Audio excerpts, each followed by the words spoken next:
चलिए, आज हम लोग कल जो 10 क्लास का डिस्कशन क्लास किए थे उसमें 1 से 40 तक ले क्वेश्चन डिस्कशन किए थे हम लोग, जो 2023 के सेकंड पाली का था। आज 41 से लेके जितना 50 मिनट के क्लास में संभव हो सके क्वेश्चन का आज हम लोग डिस्कशन करेंगे। इसका वॉल्यूम 1 जो है ऑलरेडी नेट पर चढ़ गया है, यानी यूट्यूब पर क्लास चढ़ा दिया गया है। आप लोग जाके उस पर इसका पार्ट 1 वॉल्यूम देख सकते हैं। हाँ, ये पार्ट 2 इसका वॉल्यूम शुरू किया जाता है।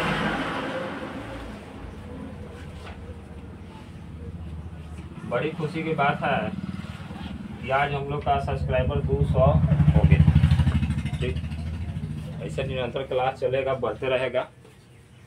क्वेश्चन 41 हम लोग देखते हैं। क्लास किसका डिस्कशन कर रहे हैं जी? क्वेश्चन ऐसा लग रहा है कि ये 10वां वर्ग का है। ठीक है, 2023 का द्वितीय पाली है। क्वेश्चन आया हुआ है।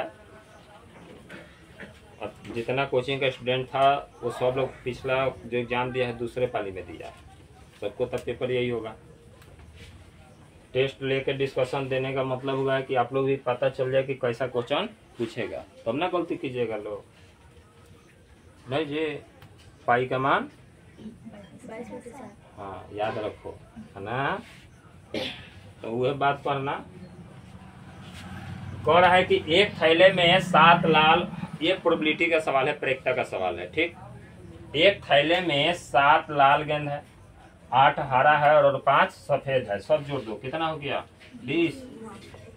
उसके बाद पूछ कह रहा है कि जब 20 गेंद एक बक्सा में रखेंगे तो उसमें से एक गेंद निकाला जाता है। क्या गेंद निकाला जाता है?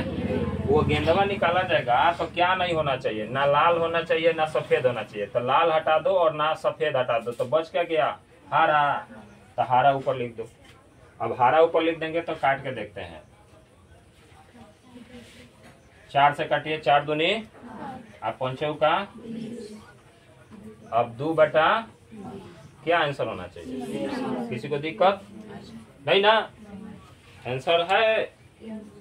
अब आप लोग तो बनाए नहीं है कि पता होगा कि आंसर है कि नहीं है। किसी को दिक्कत नहीं? चलिए, गुड। सी नंबर अपने अपने पेपर में टिक मारते चलिएगा। और जो नहीं बनाने आएगा या जो नहीं समझ में आएगा उसको नोट करने के लिए हम समय याद दे देंगे। या यूट्यूब पर भी जाके आप लोग नोट कर सकते हैं। यहाँ समय देंगे तो हो सकता है कि यूट्यूब का व्यूअर ना बढ़े। ऐसे छोड़ देंगे तो जाके घर देखेगा सब, तो उतना तो व्यूज बढ़ेगा। चलो आगे बढ़ते हैं। कॉस थीटा, कॉस थीटा का त्रिकोणमितीय अनुपात क्या होता है? मान लीजिए ए बाई क्या है? बी है। ए बाई बी है तो इसका हम लोग जब ज्ञात करेंगे तो क्या ऊपर लिखाएगा? आधार और नीचे कर्ण, ये ना लिखाएगा। लंब बराबर क्या होता है? कर्ण स्क्वायर घटा आधार स्क्वायर, ये ना होता है। तो हमारा सूत्र हो जाएगा B square minus a square. तो रूट से निकलेगा नहीं, तो ये तो जो कहते रह जाएगा। साइन थीटा बराबर क्या लिखेंगे? लंब बटा कर्ण। तो लंब बटा कर्ण, तो लंब कितना आया है? Root under b square minus a square. अब नीचे तो क्या है आपका? बी है। क्या आंसर होना चाहिए? B number.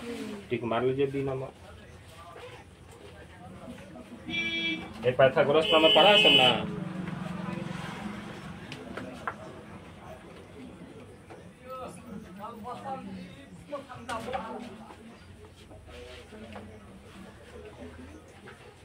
दरवाजा बंद कर दीजिए, एक्सटर्नल आवाज ना आए।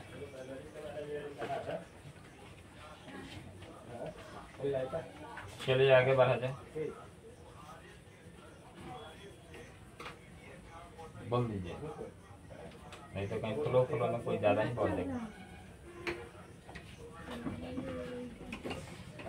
क्वेश्चन बढ़ते हैं, ये बहुत सा प्रूफ किए हैं आप लोग, क्वेश्चन प्रूफ किए हैं ना, बोले हैं ना कि बहुत चीज का आंसर याद रखिएगा लोग, आंसर याद रखिएगा तो मल्टीपल चॉइस क्वेश्चन में काम आएगा। 10 क्लास वाला बहुत बनाए होंगे, जब इसमें इसका प्रमेयकरण करेंगे एक तरीका से इसका 2 नंबर का सवाल बनाया जाए, प्रूफ किया जाए। मान लिया जाए सवाल लेते हैं, एक ही कर देते हैं, चाहे ऊपर नीचे रहने दीजिए, उससे भी तो आसान है। प्रमेयकरण करेंगे तो प्रमेयकरण करने के लिए नीचे प्लस रहता है तो ऊपर हम कथी से गुना करते हैं, माइनस से। अब लिखने के लिए लिख भी सकते हैं अंश तथा हर में 1 minus sine theta root 1 minus sine theta से गुना करने पर। अब गुना करेंगे तो ये दोनों सेम है तो क्या हो जाएगा, रूट अंडर 1 माइनस साइन ए, या यूं समझिए आपके पास एक सूत्र लिखा जाता है रूट ए इंटू रूट ए बराबर क्या हो जाता है, ये हो जाता है। तो इस हिसाब से आपको क्या होना चाहिए, दोनों मिला के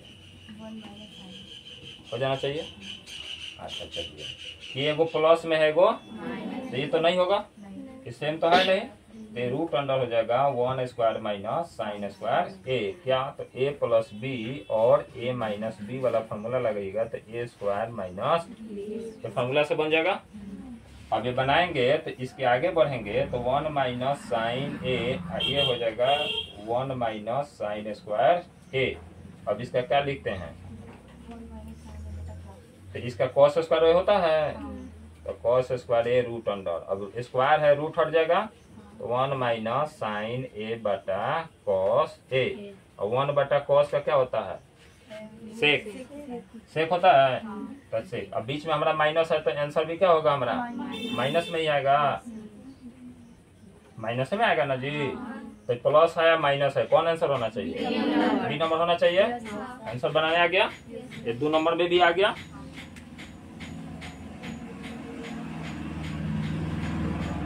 एक और बात याद रखिएगा, ये क्वेश्चन 2 नंबर में ही पूछेगा, अब 5 नंबर में क्या करेगा, ऐसा ही 2 को दे देगा, ए और बी करके 2 को बना दीजिए तो 5 नंबर, ए को बनाइए तो 2 नंबर। ऑब्जेक्टिव में ऑब्जेक्टिव अगला क्वेश्चन कर रहा है 44 नंबर क्वेश्चन, देखा जाए।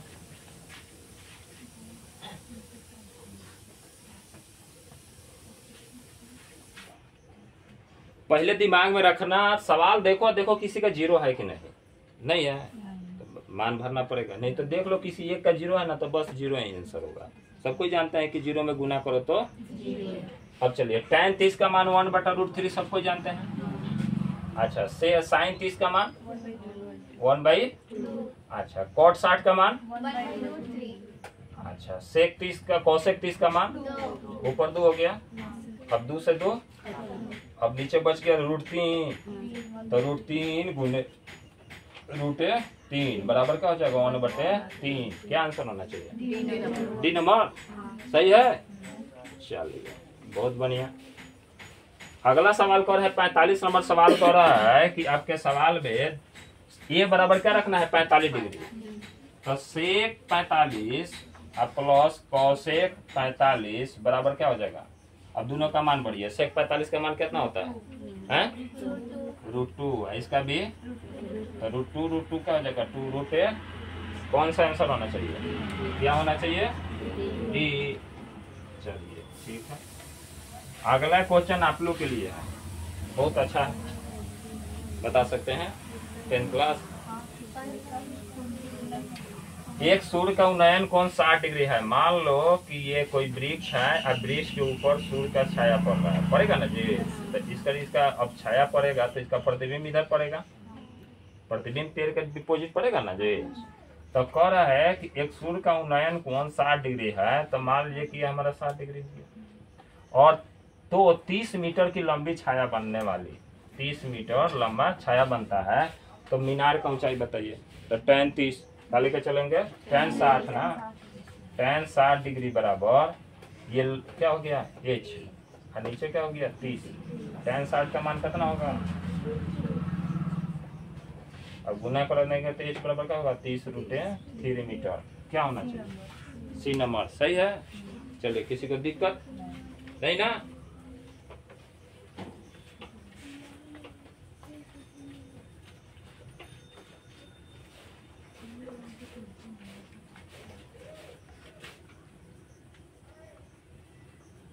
कह रहा है कि एक सवाल है आपका जिसमें अल्फा भी सेम है और बीटा भी सेम है। अल्फा भी सेम है और बीटा भी सेम है, तो इसका क्या ज्ञात करना हम लोग को? बोलिए, मान ज्ञात करना है ना? तो बताइए कि इहो 30 है, इहो 30, तो cos 60 हो जाएगा। क्या हो जाएगा? cos 60 का मान क्या लिखते हैं? 1/c number. अब 2 tan 30 1 minus tan square 30 degree. अब याद रखिए कि 2 tan 30 है तो 2 tan 30 का मान क्या होता है? 1/√3। 1 माइनस 1/√3 के होल स्क्वायर, ही ना होगा? स्क्वायर है। चलिए इसको बनाते हैं। अब ये 2/√3 हो गया, नीचे 1 माइनस है 1/3 हो जाएगा, चूंकि स्क्वायर से रूट खत्म हो जाता है। अब आगे बढ़ते हैं, 2/√3 और नीचे ये 3 घटाओ 1/3, एलसीएम लोगे। अब ये क्या हो जाएगा? हाई 3 ऊपर गुना करो, और 3 में से 2 गया, नीचे 2, हाई ऊपर वाला नीचे आ गया, 2 से 2। अब 3 के बदला 2 को √3 लिखते हो, एगो नीचे √3 है, 3 से 3 खत्म, √3। क्या आंसर होना चाहिए? सी नंबर होना चाहिए। क्लियर है?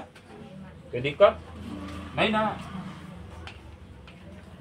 चलिए, यहाँ भी हो गया। आगे बढ़ते हैं नेक्स्ट सवाल पर।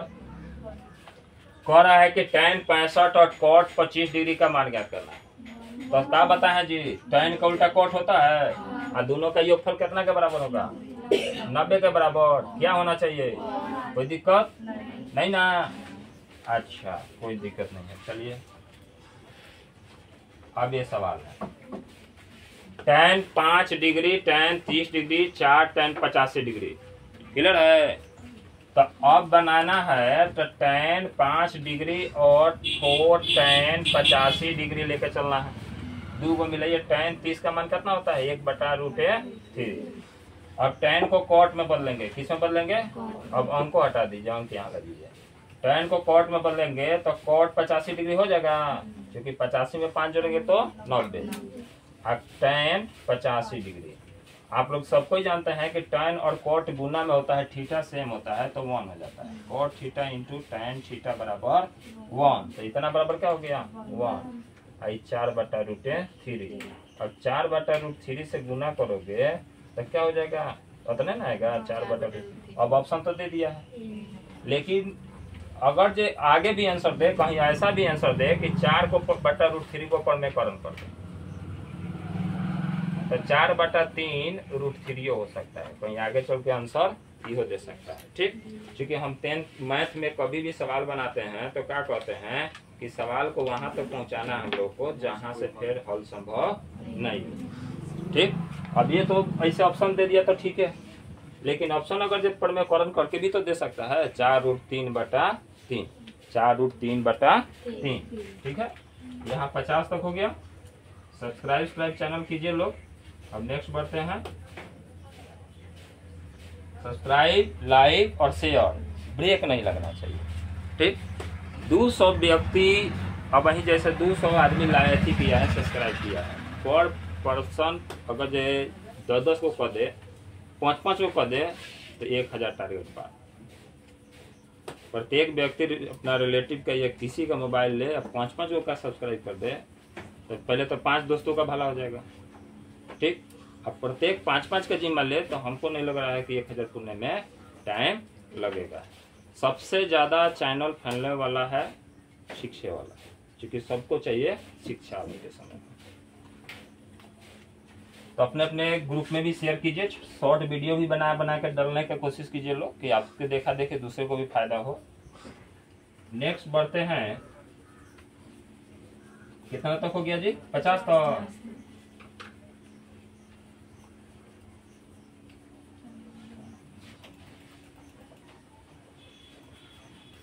दिखाई दे रहा है?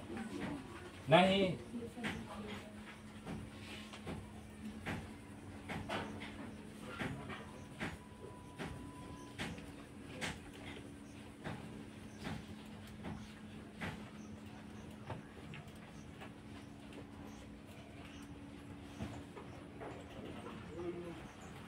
दिखाई दे रहा है कि नहीं? अब क्वेश्चन नहीं दिखाई दे रहा है, ज्यादा जूम हो गया है। अच्छा लो कर दो। अब देखो तो अब तो दिखाई दे रहा होगा क्वेश्चन।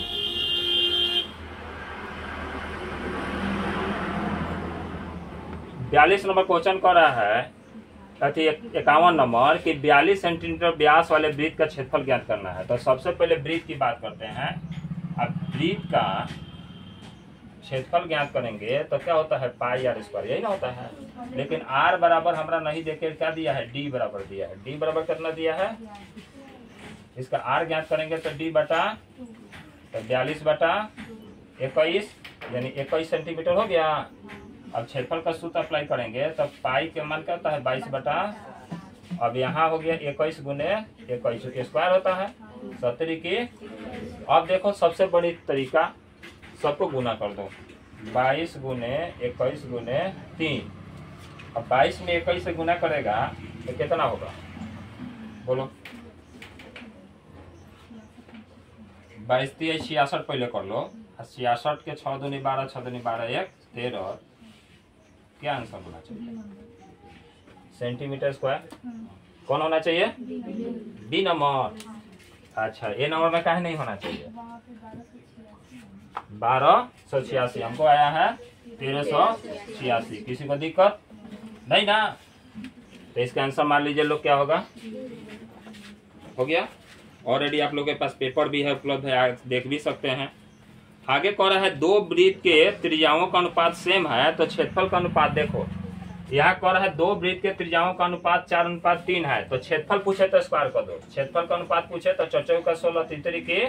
आप परिमाप पूछे तो वही रहेगा, परिमाप या परिधि पूछे तो क्या रहेगा, वही रहेगा। त्रिज्या भी वही रहेगा या परिधि कहो, इसको परिधि भी कहते हैं, परिधि भी कहो परिमाप कहो, दोनों क्या रहेगा, सेम रहेगा। त्रिज्या भी सेम रहेगा। क्या बदलेगा, क्षेत्रफल बदलेगा। किसी को दिक्कत? तो ये सब बनाने का ज्यादा दिक्कतें नहीं होता है, ऐसे देखने में छोड़ दोगे सब, छोड़ भी दिए होगे। लेकिन कितना आसान है देखो, 4 का 16 तीतरी की क्या होगा। यदि एक वृत्त का क्षेत्रफल और परिधि का संख्या रूपक बराबर है, यानी कौन है कि वृत्त का परिधि और क्षेत्रफल दोनों सेम है, तो वृत्त का परिधि 2 पाई आर और क्षेत्रफल पाई आर स्क्वायर। पाई से पाई, आर से एगो आर, आर बराबर क्या हो गया 2। देखो तो क्या होगा। तो वृत्त का व्यास पूछ रहा है, ये भी मत सोचिए, वृत्त का व्यास तो त्रिज्या का दुगना व्यास होता है। तो क्या करेंगे, डी बराबर 2r यानी 2 × 2 बराबर 2 दूनी की 4। क्या होगा, सी नंबर होगा ना। देखिए इसका कभी कभी त्रिज्या पूछ देता है, लेकिन इसमें क्या पूछा है, व्यास पूछा है। आगे बढ़ते हैं। अगला 54 नंबर सवाल जो कर रहा है, 53 हो गया, 54 आप लोग के लिए है। tan 30 sin 30 और sec 30 तीनों का मान बोलिए। tan 30 sin 30 और sec 30 का, sec 60 है ना जी, तो tan 30 का 1/√3, sin 30 का 1/, और sec 60 का 2 से 2 1/√3। क्या होना चाहिए, ये नंबर ऑप्शन। अच्छा अब 55 नंबर देखो, कुछ दिन पहले ही हम चाप का सूत्र लिखे थे बोर्ड पर, तो क्या होना चाहिए, बी नंबर। तो सूत्र से है आपका वृत्त का चाप बराबर थीटा या 2 पाई आर इंटू थीटा बटा 360, 2 पाई आर इंटू थीटा बटा 360। ये भी कह सकते हैं, ये भी कहो, या कभी कभी इसी को भूल भुलैया देता है, पाई आर थीटा बटा 180। ठीक है, भूल भुलैया इसे भी देता है, याद रखना सब, भूल भुलैया में जुड़ाना मत। तुम्हारा क्या तो ये आंसर होगा ना, तो ये आंसर होगा। ठीक, थोड़ा थोड़ा सा मिस प्रिंट दिया रहता है। देखो कहीं पाई आर स्क्वायर लिख दिया है, 2 पाई आर लिख के 180 लिख दिया है, कंफ्यूजन के लिए कम नहीं करता है। आगे देखो, आगे कह रहा है आप ही लोग से पूछा जाएगा -2 5 का चतुर्थांश बताना है। कौन बता सकता है, द्वितीय में होगा। चतुर्थांश का मतलब 9 10 दोनों में पढ़ाई होता है। ये प्रथम चतुर्थांश, दूसरा चतुर्थांश, तीसरा और चौथा। ये घड़ी के विपरीत दिशा में चलता है, घड़ी आगे में चलता है, ये एंटी क्लॉक में चलता है। अब इसमें दोनों प्लस होगा, लेकिन इसमें पहला माइनस दूसरा, तो देखो इस पहला माइनस और दूसरा तो किस चतुर्थांश में है? द्वितीय में। किसी को दिक्कत नहीं ना? सही है ना जी? किसी को दिक्कत? चलिए अब कहे मूल बिंदु से दूरी कहे। अच्छा ये समझो 57 नंबर कह रहा है कि वाई अक्ष से दूरी क्या है। अब मान लो कि ये वाई अक्ष है और ये एक्स अक्ष, और तुमको कहे कि वाई से दूर जाना है तो कहने जाओगे? एक्स की तरफ जाओगे ना। यहाँ रहेंगे तो नजदीक है, यहाँ जाएंगे तो क्या हो जाएगा? तो वाई से जब भी दूरी कहे तो एक्स का मान लिखना है, एक्स से जब भी दूरी कहे तो वाई का मान लिखना है। तो वाई अक्ष से बिंदु 3, 4 की दूरी क्या होगा? 3 होगा ना। पहला को एक्स और दूसरे को वाई कहते हैं। तो आंसर इसका क्या होगा? देखो तो हरन यही बजा रहे हैं लोग, सारा रिकॉर्ड यही में होगा आज। आगे कर रहा है मूल बिंदु से दूरी कर रहा है। मूल बिंदु से दूरी है तो सीधा इस तरह करो, 4 का स्क्वायर माइनस प्लस है, उससे कोई फर्क नहीं पड़ता है। जब मूल बिंदु से कहे तो 4 चौका 6 जोड़ दीजिएगा 52, कितना होगा? 52 होगा ना। आंसर है, ऑप्शन नहीं है। अच्छा 13 चौका 52 निकल जाएगा। गुणनखंड निकालिए, 13 गुने 2 गुने 2, जोड़ा लग गया, एगो निकल गया, रूट अंडर 13। अभी आंसर नहीं है तो ये आंसर है। ताश के गड्डी में भी बांध पत्ता पढ़े हो सब ना? प्रोबेबिलिटी प्रयोगता में पढ़ना ही है। आगे देखो दो बिंदुओं के बीच की दूरी कर रहा है। भाई मूल बिंदु से बीच की दूरी ज्ञात किए हैं, अब क्या पढ़ेंगे? दो बिंदुओं के बीच की दूरी। तो दो बिंदुओं के बीच की दूरी ऑब्जेक्टिव के ऑब्जेक्टिव लाइक बनाओ। पहला 4 और दूसरा 3, तो 4 माइनस है तो प्लस कर दो। उसके बाद देखो 4, 5 और 2, तो ये घटाव कर दो। जोड़ रहेगा तो घटाव, घटाव रहेगा तो दूसरा टर्म खाली चेंज करना होता है, पहला टर्म नहीं। दूसरा जो है ना, दूसरा टर्म 4 और 3 और 5 में से 2 गया 17 से 49 और 3 3 की और जोड़ दो, बताओ 58। क्या आंसर होना चाहिए? किसी को दिक्कत नहीं ना?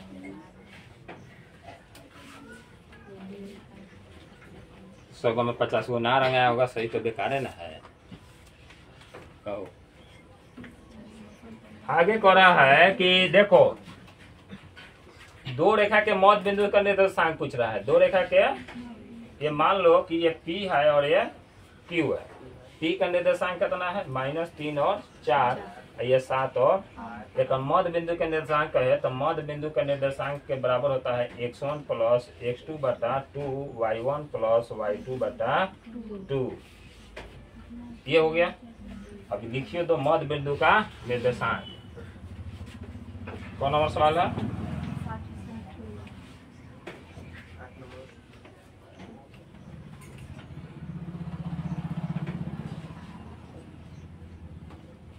ये ना सूत्र होता है। तो पहला को x1, इसको x2, y1 y2। तो देखो -3 7 बटा 2 और 4 प्लस 8 बटा 2। इतना तो आसान जानबे करते हो। 7 में से 3 गया 4, 8 4 12, 6 दूनी 2 दूनी। अब बताइए, एक आया है 2, एक आया है, क्या होना चाहिए? B number. हाँ जी, कस के बोलिएगा।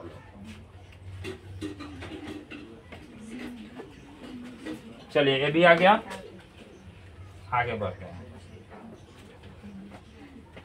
दो शंकुओं का आयतनों का अनुपात 4:5 है और इसके मान लो कि आयतनों का अनुपात कितना है?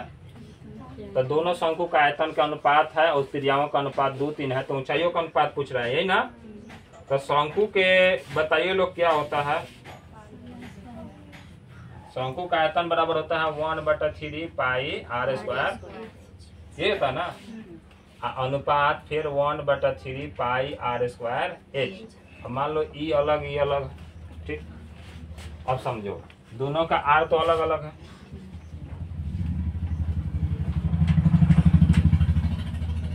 अलग अलग हो गया, दो अलग अलग है। चलिए ठीक है। अब याद रखिए कि इसमें 2 भरना है। क्या भरना है? 2 भरना है। त्रिज्या तो दोनों में पहले पाई पाई खत्म कीजिए, 1/3 1/3 खत्म कीजिए। ये 2 दूनी की 4 है। और कितना हो जाएगा?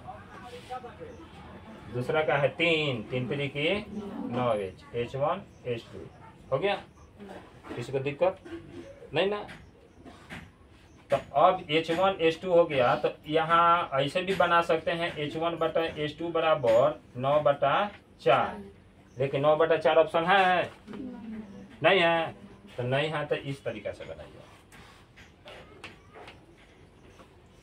1/3 पाई r² H बराबर पहला का अनुपात कितना है जी 4, माने v बराबर ये ना सूत्र होता है, तो पहला का 4 लिखिए 1/3 पाई का पाई रहने दीजिए, r का मान कितना है 2 दूनी की 4, h का H1 4 से 4 खत्म हो गया, पाई H1 बराबर है क्रॉस गुना हो गया तो 3 आ गया, H1 बराबर क्या हो गया 3/पाई, एगो का निकल गया। दूसरा वृत्त का निकाले, दूसरा शंकु का निकालेंगे तो ये 1/3 पाई r² के होल स्क्वायर H2 बराबर कितना इसका मान है जी 5 है ना था। अब यहाँ क्या है 3, 1/3 पाई इंटू 3 3 की 9 H2 बराबर 5, 3 3 की 9। अब यो H2 बराबर क्या हो जाएगा 5 और नीचे हो जाएगा 3 पाई। अब H1/H2 तो हमारा क्या हो जाएगा 3 पाई बटा 5/3 पाई, पाई से पाई 3 3 की 9 बटा यानी 9 अनुपात, ये तो है कौन नंबर सी नंबर। चलिए मान लीजिए ठीक सी नंबर। अब देवे किया है आयतन तो कोई दिक्कत नहीं, आयतन नहीं दिया रहता तो इस तरीके से बना देते जो पिछला बार बनाया है। ठीक, अब ये भी निकल गया। आगे क्या कर रहा है 62 नंबर क्वेश्चन पढ़िए लोग तो।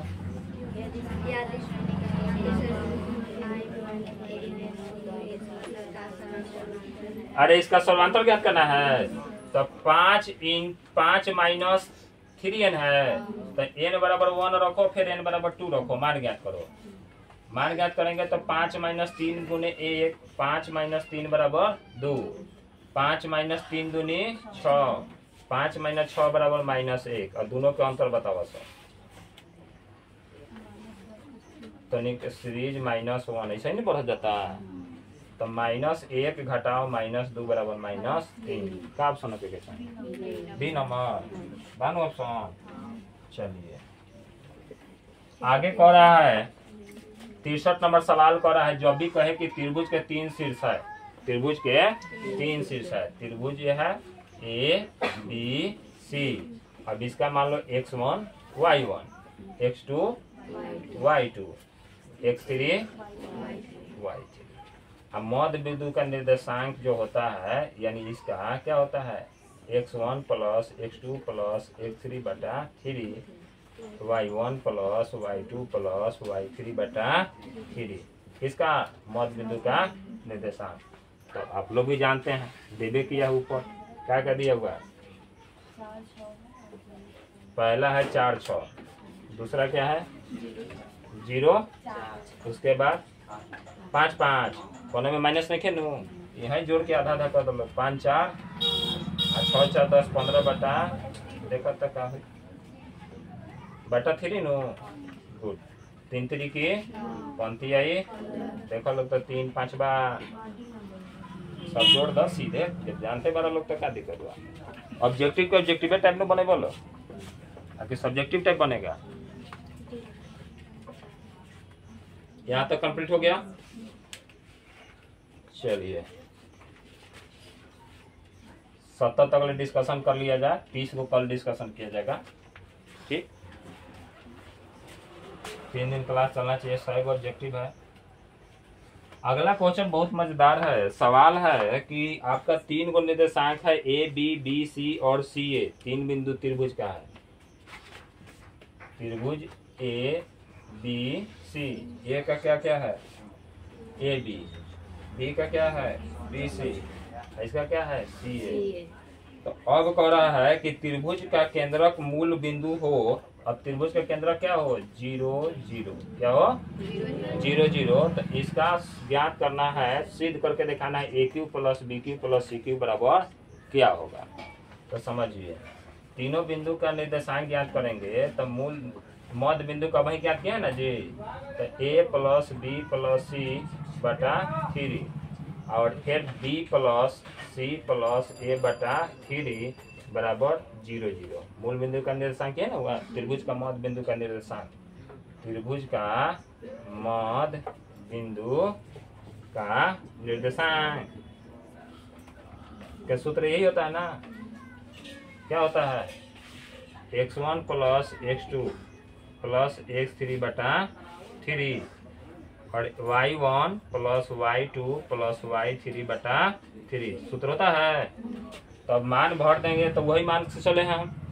तो अब चलिए पहला a plus B plus C बटा 3 की जगह बराबर 0 मान लीजिए, समीकरण पहला से पहला। तो आपके पास क्या प्राप्त होगा, a प्लस बी प्लस सी बराबर क्या होगा 0। ये सूत्र आ गया। अब चलो ये सूत्र आ गया तो अब अगला सूत्र बढ़ते हैं।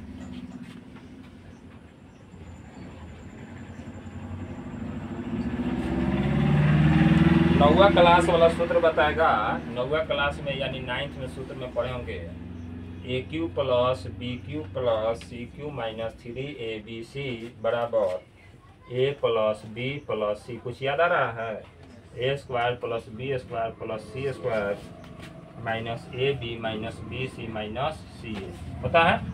अब आप ही बताइए कि हाथाना 0 है, इतना बराबर क्या दिया हमारा 0, तो ये पूरा टर्म क्या हो जाएगा 0। तब हमारे पास क्या बच जाएगा a3 b3 c3 minus 3ab minus है तो होने जाके क्या हो जाएगा प्लस हो जाएगा, तो क्या हो जाएगा 3ab क्या होना चाहिए सी नंबर। गुड, समझ आ रहा है। आगे कह रहा है कि त्रिभुज, यदि किसी त्रिभुज का शीर्ष का निर्देशांक कितना है तो त्रिभुज का क्षेत्रफल ज्ञात करें। त्रिभुज का क्षेत्रफल ज्ञात करें। त्रिभुज का क्षेत्रफल का सूत्र याद है ना सबको, क्या होता है 1/2 into x1 bracket y2 minus y3, ये होता है।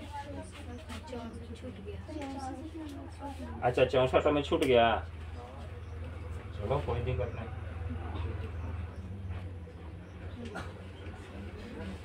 64 पर है कि एक बेलन का वर्ग पृष्ठ का क्षेत्रफल कितना है 264।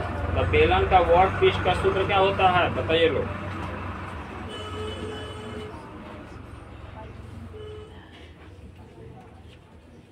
वर्ग पृष्ठ बराबर 2 पाई RH, ठीक। और आयतन क्या होता है पाई R स्क्वायर, ये ना होता है।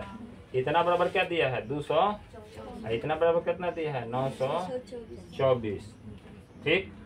तो अब कह रहा है कि इसका आयतन इतना है तो इसके व्यास और ऊंचाई का अनुपात ज्ञात करना है, व्यास और ऊंचाई ज्ञात करना है। और कुछ इसमें दिया है नहीं ना, है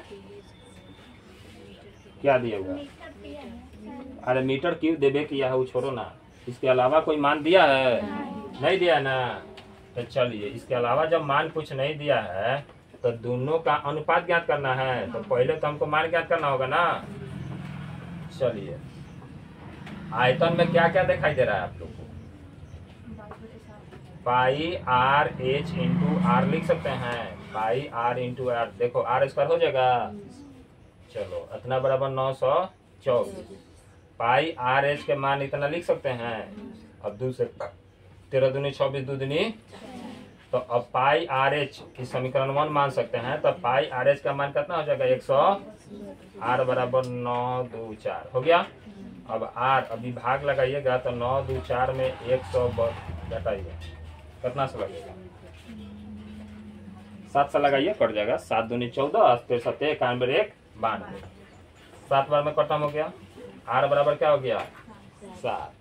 तो व्यास ज्ञात करना होगा तो डी बराबर हो जाएगा 7 दूनी की 14, तो पहले मिला लो 14 आ गया। इसका अनुपात में ना ज्ञात करना है, तो अनुपात में ज्ञात करना है। तो सबसे पहले तो पहला कह रहा है व्यास की बात कर रहा है, तो 2 को साथ में पहला होगा, दूसरा तो होगा नहीं। अब इसका ऊंचाई ज्ञात करेंगे तो किसी भी मान में भर के देखते हैं। यहाँ है पाई आर एच बराबर कितना है 132, आर का मान क्या है 22/, आर का मान नहीं ना, ये है 7, ये है 22 बटा और ये एच, और 7 से 7 ये 6 से एच बराबर क्या गया 6, तो ये 14 ये 6, चूंकि यहाँ न बनाओ। कह रहा है कि डी अनुपात एच ज्ञात करना है। क्या कह रहा है? डी अनुपात एच ज्ञात करना है। तो एगो का 14 एगो का 6 क्या है 6 है ना जी। 7 दूनी 14 3 दूनी 7 अनुपात 3 कहाँ है? डी नंबर है ना जी। हो गया आंसर। तो ये भी हो गया, कोई दिक्कत?